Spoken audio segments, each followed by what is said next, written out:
Okay guys, welcome back. So we're going to do another episode today of our series of kind of looking at iconic shots over the years. We previously looked at Tiger's 3-wood into Pebble Beach. Yep, at 18. Yep, in the 2010 McDowell's win in 2010.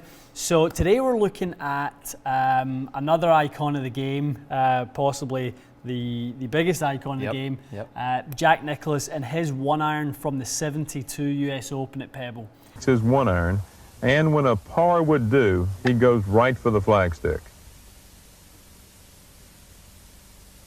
It cuts through the wind, actually hits the flagstick, and stops within inches of the hole. It makes for an outstanding birdie to win his 13th major championship. It's one of the most replayed kind of classic, I guess, shots you've ever seen. Him kind of smoking it off the tee there, nicking off the pin and just tapping in the birdie. It was, when you watch the shot back a few times, I mean, you look at how difficult that shot was. I mean, the wind is literally howling for him off the right. You could say for Jack, you know, if anyone was going to have a shot to play against a right to left wind, it's him, because he did like to work it a little more left to right, so he could soften the ball flight a little bit. So for someone coming in with a 1-iron at the time, you know, obviously in the type of golf ball that spun quite a lot and that type of thing, you know, most people are going to get that ball coming in so aggressive and turning, you know, with the wind. He was able to kind of soften it against the wind. Then obviously the wind's going to take over. It will fall right to left, and then it lands soft enough. And we'll see that when we play the video. So we've got the pin about 200 yards. Not far off of what the old would have been 1-iron around what it would have been at the time. Yeah, I mean, obviously wind conditions. You know, Jack was probably the longest hitter, if not one of the longest at the time. So it just goes to show you, we're hitting a few warm-up shots earlier, and you know, Matt's probably, you know, if it wasn't windy, you'd be hitting 6 or probably maybe thinking 7. You know, these days, which is quite remarkable that the clubs and ball have changed that much. So talk us through it, Maestro. What are you going to need to do here? So we were chatting about, first of all, I mean, the golf ball. I think we were saying, how can we make the shot happen without making it 240? And the golf ball, you've got, how old of a ball is that? Titleist Pro 100. Professional 100 was kind of around in the probably late 90s, mid to late 90s. So we haven't gone to the 70s, but we've gone older with the ball. It's as old as we can do. Kind of dig into. And that made a massive difference when we were just trying to make sure we had the right yardage, because we didn't want to hit like a 6-iron or something, because it's kind of lame. So you've got to, in order to you know, really do what we're trying to do in this series, we have to be able to replicate the launch, the spin, and the speed as close as we can. We have to. So you know, even from an iron perspective, you know, Matt doesn't carry obviously a 1 or a 2 iron, but you do carry a driving iron, which is a 3. So we bent this all the way to what, 17-ish? 17 degrees. So a 1-iron loft. Yeah. That combined with the golf ball and a ton of wind into us is hopefully going to give us about the yardage that Jack would have been shaping his shot into.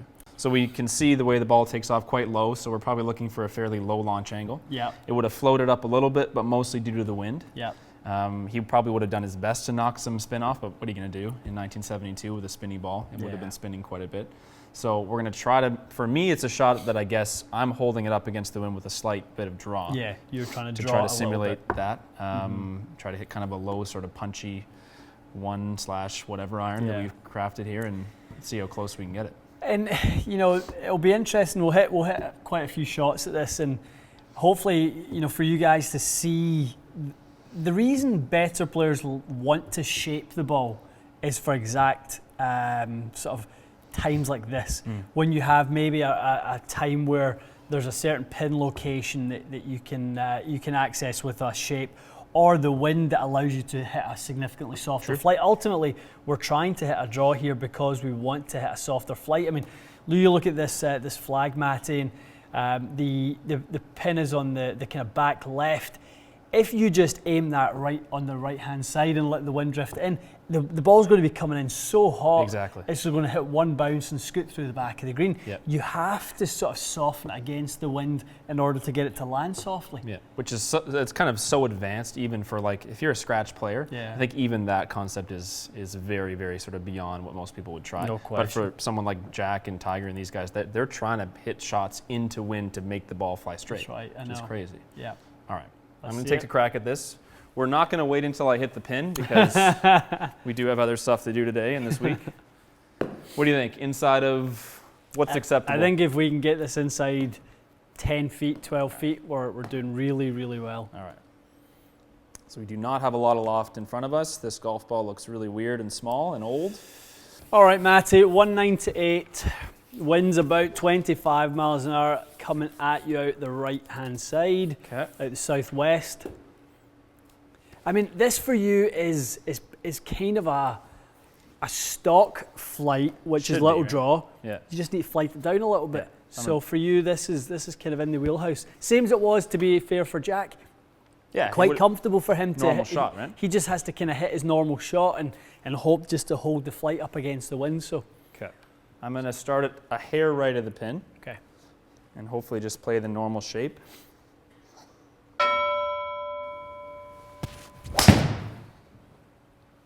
So that actually wouldn't have been bad. I just hit it thin.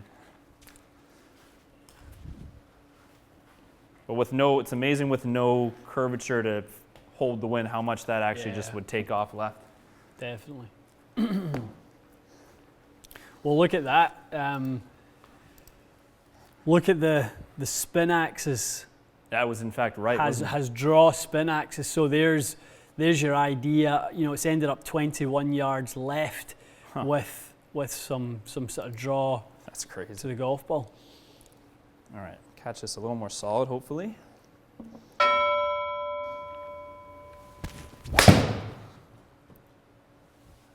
Again, that's close. It's just probably a little more open than. Oh, goodbye. We've got to get that. We got to get a little bit of movement right on this. I get down that grip a little bit, Matty. A little bit, yeah. Take a little something off that club. Okay.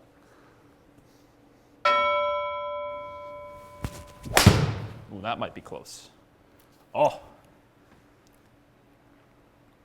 Not far away. Yeah, so that just drew a little extra. That might be close. Come on, go left. Come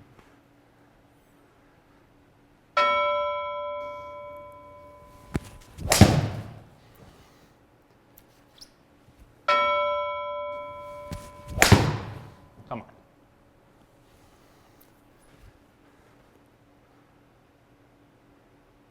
Yeah, I take that all day. We're on the green.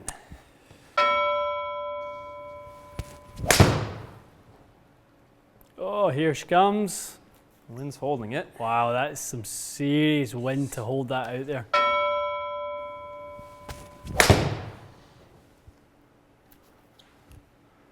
Oh my goodness, this is hard.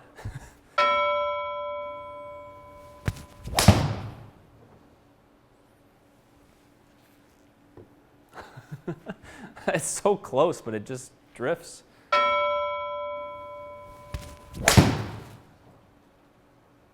That's really close. That was exactly the start line. Just have to draw a little So we got to fight the wind a bit more. Yeah. Oh, that might be it. What? Wow. It's a 150. Come on. Be the one. And Oh, it went get too down. far. That was so good. Come on. Come on, wind. Hit it, wind. Get inside of 8 feet. Sit! Hit the pin. Okay, that is close enough. Is it? Yeah. To the pin. 8.4. 8.4. That is close enough. Okay. That was no joke. Like that was way, way, way harder than the other one we did. The Tiger thing. one. That one I just feel like you kind of rip a 3-wood and try to hit a bit of a draw, and it was fine. This one was like looking down at no loft, Yeah. choking up on it. I know how much wind there is. I know how bad a shot looks once you hit a bad shot into the wind, how terrible the shot gets, especially with the spinny old golf ball like this. That was way harder, way harder. Well, let's kind of hit a little replay of the winner. The winner. So it's kind of drawing, then kind of starts fading, and then hits fairly soft. Pin was in the wrong place. Yeah. Should have been more to the right. Slightly greenkeeper. I mean, you really can't play a better shot than that. I mean, if we go over, let's look at this spin axis tilt on that last one. I mean, you've got 16 degrees of draw spin in order to try and create a fairly neutral shot. I mean, that is some serious... Like that's a hook almost. Yeah, absolutely. Isn't it? Would Right? be. Yeah. It would be really interesting to see, you know, hit a shot with no wind conditions. See how much that... And put that kind of amount of spin axis tilt on the golf ball and watch that. And that probably is somewhere in the region of about a 40 to 50 yard. You think so? Yeah. That much? Absolutely would be. So much wind that it fought off 30, 40 yards of draw and made it essentially straight. Yeah. Incredible. Because if you look at the flight of it, it does draw a bit, and then the wind, I think, after the apex, it almost starts to fade at this point. Like right now, it looks like it's going left. It hits its apex, then it's starting to... Yeah. Yeah, it's kicking it left. Yeah. Amazing. So probably that ball flight, well, I mean, when you watch the replay of Jack's, the ball's coming in, it comes in fairly hot. Like it takes a soft-ish bounce, but without the pin, I think he's got 35 feet downhill afterwards. Oh, absolutely. So the ball's not going to stop much quicker than that, despite it being, you know, obviously these old Pro 100s are very spinny and very soft. Yeah. But you're not dealing with much loft. Doesn't matter what kind of golf ball you have. No. It's not a whole lot of loft to spin the ball up, is it? No, it really was. Awesome. Incredible. Well, the next time we do this, it's going to be easier because that one was way too hard. Yeah. No, we've got some other courses coming up. Yeah, we got to get some other courses for sure. Yeah, we will do. We'll add.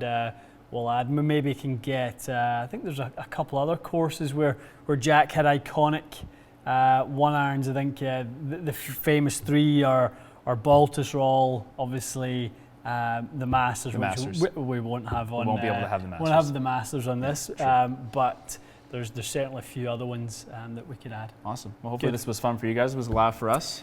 Yeah, it was a challenge, is what it was. I was getting a little worried that it wasn't going to happen, to be honest with you. It was like, hit a decent shot, ends up in the bunker, hit a decent shot, ends up in the ocean.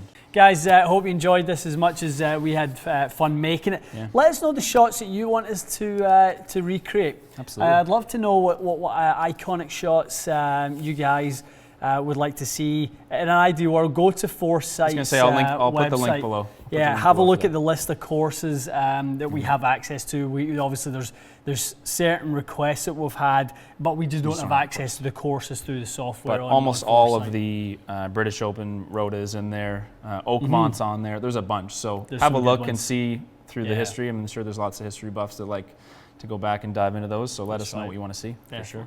Cool. Guys, hope you enjoyed this, and we'll see you again soon.